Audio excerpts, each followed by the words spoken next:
সংবাদ সবাইকে স্বাগত জানাচ্ছি আমি ফিরোজ তোহা। শুরুতেই সংবাদ শিরোনাম জানিয়ে দেব এই মুহূর্তে হাতে পাওয়া সর্বশেষ গুরুত্বপূর্ণ আপডেট বাংলা সংবাদ। শুরুতেই থাকছে সুখবর। বাংলাদেশিদের জন্য আবারও দুয়ার খুলছে 3 দেশে। বাংলাদেশিদের জন্য আবারও দুবাই, ওমান এবং কাতারের শ্রমবাজার উন্মুক্ত হচ্ছে বলে জানিয়েছেন প্রবাসী কল্যাণ প্রতিমন্ত্রী শফিকুর রহমান চৌধুরী। এবারে জানাবো এমপি আজিম হত্যাকাণ্ডে নতুন মোড়, সন্দেহভাজন হত্যাকারীর নাম জানালেন ডরিন। স্বরাষ্ট্রমন্ত্রী আসাদুজ্জামান খানকে বাবার সন্দেহভাজন হত্যাকারীর নাম পরিচয় জানিয়েছেন আনারের মেয়ে ডরিন। মামলার তদন্তে ডিবির প্রতি সন্তুষ্ট হলেও ডিবির এক কর্মকর্তার ব্যাপারে তিনি অভিযোগ জানিয়েছেন। জানাবো নোটিশের জবাব না দিলে বেনজিরের বিরুদ্ধে কি ব্যবস্থা জানালো দুদক। এবারে থাকছে প্রতিটি গ্রামকে নাগরিক সুবিধার আওতায় আনা হবে। প্রধানমন্ত্রী শেখ হাসিনার এমন বক্তব্যকে উন্নয়নের রঙিন ফানুষ বলে অভিহিত করেছে ইসলামী আন্দোলন বাংলাদেশ। এদিকে লালমনিরহাট জেলা ছাত্রলীগ সভাপতির বিরুদ্ধে গরু ব্যবসায়ীকে বেঁধে চাঁদাবাজির অভিযোগ। গরু ব্যবসায়ীকে হাত পা বেঁধে আটকে রেখে 2.5 লাখ টাকা চাঁদাবাজির অভিযোগ উঠেছে লালমনিরহাট জেলা ছাত্রলীগ সভাপতি রাশেদ জামান বিলাস সহ 6 জনের বিরুদ্ধে। সোমবার রাতে লালমনিরহাট সদর থানায় লিখিত অভিযোগটি করেন ভুক্তভোগী গরু ব্যবসায়ী আয়ুব আলী। এবং সর্বশেষ জানাবো আন্তর্জাতিক সংবাদ। আমাদের এগিয়ে যেতে হবে, নয়তো নতুন কারবালা হবে বললেন হামাস নেতা। ফিলিস্তিনি সশস্ত্র গোষ্ঠী হামাসের গাজা শাখার প্রধান নেতা ইয়াহিয়া সিনওয়ারের কিছু বার্তা ফাঁস করার দাবি করেছে যুক্তরাষ্ট্রের প্রভাবশালী সংবাদ মাধ্যম ওয়াল স্ট্রিট জার্নাল। সংবাদ মাধ্যমটিতে দাবি করা হয়েছে সিনওয়ার যুদ্ধবিরতির মধ্যস্থতাকারীদের কাছে বার্তা দিয়েছেন। চলমান যুদ্ধে তারা এগিয়ে আছেন। তাছাড়া এ যুদ্ধে চালিয়ে যাওয়ার কথাও তিনি বলেছেন, কারণ তারা যেভাবে যুদ্ধ শুরু করেছেন সেভাবে যদি এটি না চালানো হয় তাহলে নতুন কারবালা সৃষ্টি হবে। এতক্ষণ শিরোনাম শুনছিলেন, এবার বিস্তারিত। প্রিয় দর্শক, আপনি যদি এই চ্যানেলে নতুন হয়ে থাকেন, ভিডিওটি দেখতে দেখতে চ্যানেলটি সাবস্ক্রাইব করে আমাদের সঙ্গে থাকুন। আর এই ভিডিও সম্পর্কে আপনি আপনার মূল্যবান মতামতটি কমেন্ট বক্সে জানিয়ে দিন। আর হ্যাঁ প্রিয় দর্শক, জানিয়ে দিন ভিডিওটি কোথা থেকে দেখছেন। বাংলাদেশিদের জন্য আবারও দুয়ার খুলছে 3 দেশে। প্রতিমন্ত্রী বাংলাদেশিদের জন্য আবারও দুবাই, ওমান এবং কাতারের শ্রমবাজার উন্মুক্ত হচ্ছে বলে জানিয়েছেন প্রবাসী কল্যাণ প্রতিমন্ত্রী শফিকুর রহমান চৌধুরী। মঙ্গলবার দুপুরে মন্ত্রণালয়ে সাংবাদিকদের এ তথ্য জানান প্রতিমন্ত্রী। প্রবাসী কল্যাণ প্রতিমন্ত্রী বলেন, ওমান 96,000 অবৈধ কর্মীকে বৈধতা দেবে, আর 3,000 কর্মী নেবে দুবাই। তিনি বলেন, দুবাই এবং কাতারে আবারও শ্রমবাজার নিয়মিত হতে যাচ্ছে। দুবাই থেকে ইতিমধ্যে 3,000 কর্মীর চাহিদা এসেছে। কাতারের শ্রমবাজার শিগগিরই খুলে দেওয়া হবে। ওমানের শ্রমবাজারের সঙ্গে প্রতিমন্ত্রী বলেন, ওমানে 96,000 বাংলাদেশি কর্মী অবৈধভাবে বসবাস করছেন। তাদের বৈধ করার আশ্বাস দিয়েছেন ওমান সরকার। সেটা আমাদের বড় অর্জন। সেটার জন্য একটা ফি নেওয়া হয়, সেটা যাতে মওকুফ করা হয় তার জন্যও আমরা আবেদন করেছি। প্রসঙ্গত, কর্মসংস্থানের চেয়ে দ্বিগুণ কর্মী যাওয়ায় ভিসার অপব্যবহারের কারণে গত বছরের 31 অক্টোবর থেকে বাংলাদেশি নাগরিকদের জন্য ওমান সরকার সব ধরনের ভিসা বন্ধ করে দেয়। তবে সম্প্রতি মধ্যপ্রাচ্যের তেল সমৃদ্ধ দেশ ওমান 12টি ক্যাটাগরিতে বাংলাদেশের জন্য আবারও ভিসা চালু করে দিয়েছে। দেশটিতে বর্তমানে প্রায় 8 লাখ বাংলাদেশি বসবাস করছেন। তবে 12 ক্যাটাগরিতে ভিসার মধ্যে সাধারণ কর্মী যাওয়ার সুযোগ নেই, দক্ষ কর্মী চেয়েছে দেশটি। এদিকে মালয়েশিয়ায় অনিয়মের ঘটনায় তদন্তে গঠিত কমিটিকে আরও 5 দিন সময় দেওয়া হয়েছে বলে জানিয়েছেন প্রতিমন্ত্রী। তিনি বলেন, আমরা ইমিগ্রেশন মালয়েশিয়ার রিপোর্ট 101টা রিক্রুটিং এজেন্ট বয়রা থেকে রিপোর্ট নিচ্ছি। সেই হিসেবে একটু সময় লাগছে। তদন্ত কমিটি একটু সময় চাইছে। আমরা আরও 5 কর্মদিবস দিয়েছি। ঈদের পরে আমরা বসবো রিপোর্ট নিয়ে। আলাপ আলোচনার মাধ্যমে চেষ্টা করব যেন সর্বোচ্চ ক্ষতিপূরণ দেওয়া যায়। এ সময় প্রতিমন্ত্রী জানান, মালয়েশিয়া যেতে না পারা 17,000 কর্মীর মধ্যে 3,000 লিখিতভাবে অভিযোগ জানিয়েছেন। এমপি আজিম হত্যাকাণ্ডে নতুন মোড়, সন্দেহভাজন হত্যাকারীর নাম বললেন মেয়ে ডরিন। স্বরাষ্ট্রমন্ত্রী আসাদুজ্জামান খানকে বাবার সন্দেহভাজন হত্যাকারীর নাম পরিচয় জানিয়েছেন আনারের মেয়ে ডরিন। মামলার তদন্তে ডিবির প্রতি সন্তুষ্ট হলেও ডিবির এক কর্মকর্তার ব্যাপারে তিনি অভিযোগ জানিয়েছেন। সোমবার সকালে স্বরাষ্ট্র মন্ত্রণালয়ে গিয়ে তিনি এমন অভিযোগ জানিয়েছেন। জানা গেছে, ঝিনাইদহে এক আওয়ামী লীগ নেতাকে বাবার হত্যার বেনিফিশিয়ারি হিসেবে হত্যাকারী সন্দেহ করে স্বরাষ্ট্রমন্ত্রীকে জানিয়েছেন ডরিন। এর পরিপ্রেক্ষিতে স্বরাষ্ট্রমন্ত্রী বলেছেন, সে তার বাবার হত্যাকারীদের গ্রেপ্তারের দাবি জানাবে, এটাই স্বাভাবিক। সে সন্দেহভাজনদের নাম বলেছে, আমরা তার বক্তব্যকে গুরুত্ব দিয়ে তদন্ত করছি। এছাড়া ডরিন অভিযোগ করেছেন, মামলার তদন্তকারী কর্মকর্তা না হয়েও তদন্তে নাক গলানো ডিবির এডিসি শহীদুর রহমান রিপন তার বাবার হত্যাকারীদের কৌশলে গ্রেপ্তার এড়ানোর সুযোগ করে দিচ্ছেন। আসামি শিমুলের বক্তব্য সঠিকভাবে রেকর্ড করতে দেননি।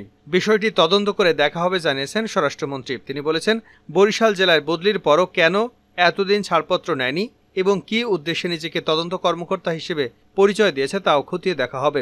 প্রসঙ্গত 12 মে চিকিৎসার জন্য ঝিনাইদহের কালীগঞ্জ থেকে ভারতে যান এমপি আনার। ওঠেন পশ্চিমবঙ্গে বরানগর থানার মল্লপাড়া লেনে গোপাল বিশ্বাস নামে এক বন্ধুর বাড়িতে। পরদিন চিকিৎসক দেখানোর কথা বলে বাড়ি থেকে বের হন। এরপর থেকেই রহস্যজনকভাবে নিখোঁজ হন আনোয়ারুল আজিম। নোটিশের জবাব না দিলে বেনজিরের বিরুদ্ধে কি ব্যবস্থা জানালো দুদক। বেনজির আহমেদ এবং তার পরিবারের সদস্যদের সম্পদের বিবরণী চেয়ে নোটিশ দেবে দুর্নীতি দমন কমিশন দুদক। সময়মতো নোটিশের জবাব না দিলে বিধি মোতাবেক মামলা করতে প্রস্তুত কমিশন। দুদক সূত্র জানায়, বেনজির এবং তার স্ত্রী মেয়েরা দ্বিতীয় সমনে হাজির না হলে কঠোর অবস্থানে যাবে কমিশন। দুদকের এক ঊর্ধ্বতন কর্মকর্তা বলেন, বেনজির আহমেদের বিরুদ্ধে চলমান তদন্তের অংশ হিসেবে দুদক আইনের 26 ধারায় সম্পদ ঘোষণা নোটিশ জারি করা হবে। এতে অসহযোগিতা করলে বিষয়টি মামলার দিকে গড়াবে। গণমাধ্যমে সাবেক আইজিপি বেনজির আহমেদ এবং তার পরিবারের সদস্যদের বিরুদ্ধে অবৈধ সম্পদ অর্জনের খবর প্রকাশিত হওয়ার পর গত 18 এপ্রিল এই বিষয়ে তদন্ত শুরু করে দুদক। দুদকের প্রতিবেদনের পরিপ্রেক্ষিতে আদালত বেনজিরের সব স্থাবর অস্থাবর সম্পদ এবং ব্যাংক অ্যাকাউন্ট জব্দের নির্দেশ দেন। পরে বেনজিরকে 6 জন এবং তার স্ত্রী কন্যাদের 9 জন জিজ্ঞাসাবাদের জন্য তলব করে দুদক। তারা নির্দিষ্ট তারিখে হাজির না হয়ে আবেদন করলে দুদক 23 জন বেনজির এবং 24 জন তাদের স্ত্রী ও 2 কন্যাকে জিজ্ঞাসাবাদের নতুন তারিখ নির্ধারণ করে। দুদক আইনের 26-এর 1 ধারায় বলা হয়েছে, কমিশন তথ্যের ভিত্তিতে প্রয়োজনীয় অনুসন্ধান পরিচালনার পর যদি ওই মর্মে সন্তুষ্ট হয় যে কোনো ব্যক্তি বা তাহার পক্ষে কেউ বৈধ উৎসের সহিত অসঙ্গতিপূর্ণ সম্পদের দখলে আছেন বা মালিকানা অর্জন করেছেন, তাহলে কমিশন লিখিত আদেশ দিয়ে ব্যক্তিকে দায় দায়িত্বের বিবরণ দাখিল সহ যে কোনো তথ্য দাখিলের আদেশ দিতে পারবে। ওই কর্মকর্তা বলেন, তদন্তাধীন সম্পদ অভিযুক্তের আয়ের খাত উৎসের চেয়ে বেশি পাওয়া গেলে দুদক আইনের 27-2 ধারায় অবৈধ সম্পদ অর্জনের মামলা করা যায়।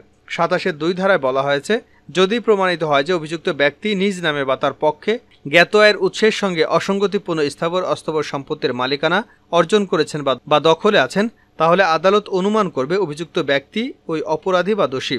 যদি অভিযুক্ত ব্যক্তি আদালতে বা অনুমান খণ্ডন করতে না পারে, এর উপর ভিত্তি করে দেওয়া কোনো দণ্ড অবৈধ হবে না। প্রধানমন্ত্রীর বক্তব্য, উন্নয়নের রঙিন ফানুস ইসলামী আন্দোলন। প্রতিটি গ্রামকে নাগরিক সুবিধার আওতায় আনা হবে। প্রধানমন্ত্রীর এমন বক্তব্যকে উন্নয়নের রঙিন ফানুস বলে অভিহিত করেছে ইসলামী আন্দোলন বাংলাদেশ। দলটির মহাসচিব ইউনুস আহমেদ বলেন, জনগণের মৌলিক নাগরিক অধিকার ভোটাধিকার ফিরিয়ে দিন, তাহলেই কেবল দেশের রাজনৈতিক সংকট দূরীভূত হবে। সরকারি সম্পদ লুটপাট পাচার বন্ধ হবে। জনগণের সরকার প্রতিষ্ঠিত হবে। সদ্য ঘোষিত বাজেটকে বেনজিরি হিসেবে উল্লেখ করে কালো টাকা সাদা করার সুবিধা থাকার সুযোগ থাকবে। অবৈধ সম্পদ আহরণকে বৈধতা দেওয়া হয়েছে। মঙ্গলবার বিকেলে রাজধানীর পুরানো পল্টনস্থ আইবিএ মিলনায়তনে ইসলামী আন্দোলন বাংলাদেশের চলমান রাজনৈতিক পরিস্থিতি পর্যালোচনা সভায় সভাপতির বক্তব্যে তিনি এসব কথা বলেন। ইউনুস আহমেদ বলেন, ঘোষিত বাজেটে জনগণের উপর নতুন করে দ্রব্যমূল্যের খড়গ বাড়ছে। নিয়ন্ত্রণহীন হয়ে পড়েছে দ্রব্যমূল্যের বাজার। এতে সাধারণ মানুষ চরম হিমশিম খাচ্ছে। তিনি বলেন, দুর্নীতির টাকা ফিরিয়ে এনে জনকল্যাণে ব্যয় করতে পারলে নিত্যপরের দাম কমবে। কোরবানির চামড়া ন্যায্য মূল্যে নির্ধারণ করে চামড়া শিল্পকে বাঁচাতে এবং এতিম গরিব অসহায় মানুষের প্রতি ইনসাফ রক্ষার দাবি জানান তিনি। শেষ করছি আন্তর্জাতিক সংবাদ দিয়ে। আমাদের এগিয়ে যেতে হবে, নয়তো নতুন কারবালা হবে, বলেন হামাস নেতা। ফিলিস্তিনি সশস্ত্র গোষ্ঠী হামাসের গাজা শাখার প্রধান নেতা ইয়াহিয়া সিনওয়ারের কিছু বার্তা ফাঁস করার দাবি করেছে যুক্তরাষ্ট্রের প্রভাবশালী সংবাদ মাধ্যম ওয়াল স্ট্রিট জার্নাল। সংবাদ মাধ্যমটিতে দাবি করা হয়েছে, সিনওয়ার যুদ্ধবিরতির মধ্যস্থতাকারীদের কাছে বার্তা দিয়েছেন চলমান যুদ্ধে তারা এগিয়ে আছেন। এছাড়া এই যুদ্ধ চালিয়ে নেওয়ার কথা বলেছেন তিনি, কারণ তারা যেভাবে যুদ্ধ শুরু করেছেন সেভাবে যদি এটি না চালানো হয় তাহলে নতুন কারবালা সৃষ্টি হবে। 7ম শতকে ইরাকের কারবালায় সংগঠিত যুদ্ধে হজরত মুহাম্মদ সাল্লাল্লাহু আলাইহি ওয়াসাল্লামের দৌহিত্র নিহত হয়েছিলেন, যা ইসলামের ইতিহাসে খুবই গুরুত্বপূর্ণ একটি অধ্যায়। গতকাল সোমবার হামাস ইসরায়েল যুদ্ধ সংক্রান্ত একটি প্রস্তাব জাতিসংঘের নিরাপত্তা পরিষদে পাশ হয়। এই প্রস্তাব উত্থাপন করে যুক্তরাষ্ট্র। প্রস্তাবটি পাশ হওয়ার পরই ওয়াল স্ট্রিট জার্নাল ইয়াহিয়া সিনওয়ারের বার্তা ফাঁস করেছে। সংবাদ মাধ্যমটি দাবি করেছে, একটি বার্তায় সিনওয়ার বলেছেন, আমরা ইসরায়েলিদের যেখানে চাই তারা সেখানে রয়েছে। এটি কবের বার্তা সেটা স্পষ্ট নয়, তবে এতে বোঝা যাচ্ছে সিনওয়ার যুদ্ধবিরতি চাননি। এছাড়া গাজা রাফাতে দখলদার ইসরায়েলি বাহিনীর হামলা নিয়েও একটি বার্তা পাঠিয়েছেন সিনওয়ার। ধারণা করা হচ্ছে এটি গত রমজান মাসের আগের, কারণ রমজানের আগে রাফাতে হামলার হুমকি দিয়েছিল ইসরায়েল। ওই বার্তায় সিনওয়ার বলেছিলেন, রাফাতে ইসরায়েলের অভিযান পার্কে হাঁটার মতো হবে না। এছাড়া যুদ্ধে সাধারণ মানুষের মৃত্যুকে তিনি প্রয়োজনীয় হিসেবে অভিহিত করেছেন। তিনি এক্ষেত্রে আল জাজিরার কথা উল্লেখ করেছেন। আলজেরিয়ার সাধারণ মানুষ ফ্রান্সের বিরুদ্ধে রক্ত দিয়ে স্বাধীনতা অর্জন করেছিল। হামাসের গাজা শাখার প্রধান গত বছরের 7 অক্টোবরের হামলা নিয়েও কথা বলেছেন।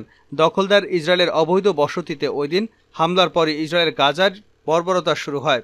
তাদের হামলায় এখন পর্যন্ত গাজায় 37,000-এরও বেশি ফিলিস্তিনি নিহত হয়েছেন, যাদের বেশিরভাগই নারী ও শিশু। 7 অক্টোবরের হামলা নিয়ে সিনোয়ার বলেছেন, সবকিছু নিয়ন্ত্রণের বাইরে চলে গিয়েছিল। তিনি মূলত ওই দিন ইসরায়েলি নারী এবং শিশুদের ধরে আনার বিষয়টি বুঝিয়েছেন। ওই দিন হামলার ব্যাপারে সিনোয়ার আরও বলেছেন, মানুষ এর মধ্যে পড়ে গিয়েছিল, কিন্তু এমনটি হওয়া উচিত হয়নি। এছাড়া হামাসের রাজনৈতিক নেতা এবং ফিলিস্তিনের অন্যান্য দলগুলোর মধ্যে আলোচনার বিষয়টি নিয়ে নিজের বিরোধিতার কথাও বলেছেন সিনোয়ার। হামাসের রাজনৈতিক নেতাদের এই বৈঠক নিয়ে তিনি রীতিমতো ক্ষিপ্ত হয়েছেন। নিজের রাগ ঝেড়ে সিনোয়ার এ ব্যাপারে বলেছিলেন, যতদিন পর্যন্ত যোদ্ধারা আছে এবং আমরা যুদ্ধে না হারছি, এ ধরনের যোগাযোগ সঙ্গে সঙ্গে বাতিল করতে হবে। আমাদের কয়েক মাস যুদ্ধ করার সক্ষমতা আছে। চলমান যুদ্ধকে 7ম দশকের কারবালা যুদ্ধের সঙ্গে তুলনা করে তিনি বলেছেন, আমরা যেভাবে শুরু করেছিলাম সেভাবে এগিয়ে যেতে হবে, আর নয়তো এটিকে নতুন কারবালা হতে দিন।